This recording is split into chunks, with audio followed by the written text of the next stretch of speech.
इंतहाई अदब व एहतराम के साथ इल्तिमास गुजार हो शेर कायद कराची से तशरीफ लाए हुए हमारे इंतहाई काबिल एहतराम पीर तरीक़त रहबर शरीयत हजरत क़िबला पीर सैयद उस्मान शाह साहब फेरोजी ज़ीद शरफू तशरीफ लाएं और अपने ख्यालात का इज़हार फरमाएं।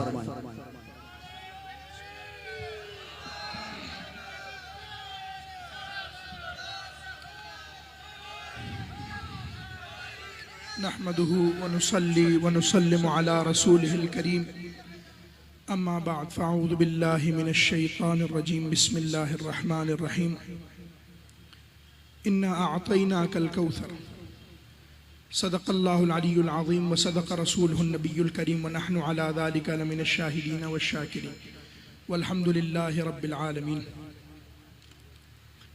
मेरे निहायत ही वाजिबुल एहतराम हमारे सरों का ताज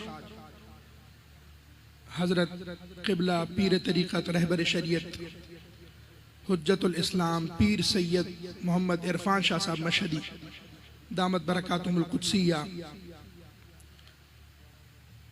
और आस्ताना आलिया भरचुंडी शरीफ के नूर नज़र हजरत क़िबला पीर तरीक़त पीर मियाँ अब्दुल खालिक साहब भरचुंडी शरीफ से दामत बरकातुहुल आलिया इस वक्त स्टेज के ऊपर सादात किराम की इतनी कसीर तादाद बैठी हुई है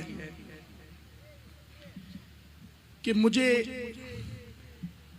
एक चीज का एहसास हो गया है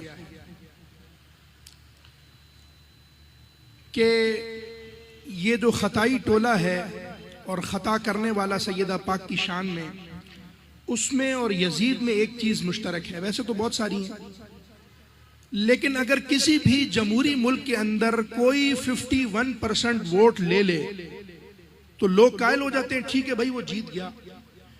99.99% मिल्कियत जिस बंदे के पास हो, लोग उसके इख्तियार में हो और उसकी हुकूमत कायम हो जाए, फिर भी वो एक शख्स की बैत के पीछे क्यों लगा हुआ?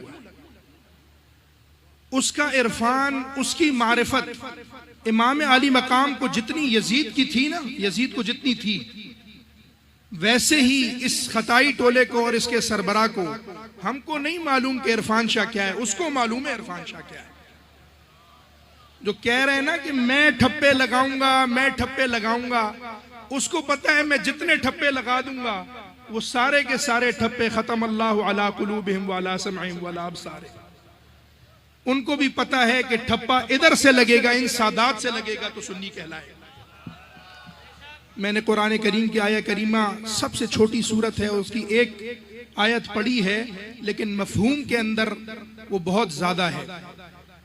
यानी सरकार दो आलम अलैहिस्सलाम को अल्लाह तबारक व तआला ने हौज़ कौसर भी अता फरमाया और बहुत सारे मुफस्सिरीन ने यह भी लिखा है कि इससे मुराद सरकार की कसरत से आपकी औलाद है। जितनी कोशिश कर लें खत्म करने की, मिटाने की, जिस तरीके से अभी क़िबला शाह साहब पहले फरमा रहे थे कि खत्म करने की, नस्ल कुशी करने की कोशिश कर रहे थे। यजीद के 15 बेटे थे, कोई नाम लेने वाला नहीं है। हुसैन का एक बेटा था, दुनिया के हर मुल्क में हुसैनी मौजूद।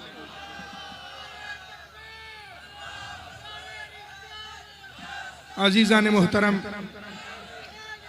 यहां पर इस वक्त बड़ी जलील कदर हस्तियां मौजूद हैं। मेरा दिल बाग बाग हो गया। हमारे सिंध के जो आला कायदीन और मशाइख यहाँ पर तशरीफ फरमा है, मैं समझता हूँ हमने सिंध तो फतह कर लिया अल्हम्दुलिल्लाह। हजरत क़िबला पीर तरीक़त रहबर शरीयत हजरत पीर साईं कंबर शरीफ वाले पीर हुसैन शाह बादशाह, उनके शहजादे यहाँ पर जलवा अफरोज हैं। दरगाह आलिया रानीपुर शरीफ हजरत क़िबला पीर तरीक़त पीर सैयद आसिफ शाह साहब जिलानी दामत बरकातुहुल कुद्सिया तशरीफ फरमाए। दरगाह भरचुंडी शरीफ यहाँ पर जलवा अफरोज है। तो ये न देखो, इन सादात की सूरतों को देखो, ये तुम्हारे लिए जलाने के लिए काफी है। यहाँ पर जो बैठे अल्लाह तबारक व तआला इनका साया हमारे सरों के ऊपर कायम दायम रखे और क़िबला शाह साहब। और एक चीज मैं और कहना चाहता हूँ, जो अभी क़िबला सैयद महफूज शाह साहब मशहदी भी फरमा रहे थे, अब लोगों को ये बात यकीन हो जाना चाहिए। अक्सर हम जब ये बातें करते थे कि मस्जिद नबी में घोड़े बांधे गए तो लोगों को यकीन नहीं आता था। दाता साहब पे जो हरकत की है यजीदियों ने, अब यकीन आ जाना चाहिए है कि ये उन्हीं की ही नस्ल है जिन्होंने मस्जिद नबवी में घोड़े बांधे। अल्लाह तबारक, उससे कोई कमी महसूस नहीं होती है, तकद्दुस और बढ़ जाता है इंशाअल्लाह। अल्लाह तबारक व तआला इन काबिरीन का साया हमारे सरों के ऊपर कायम दायम फरमाए। वमा अलैहि।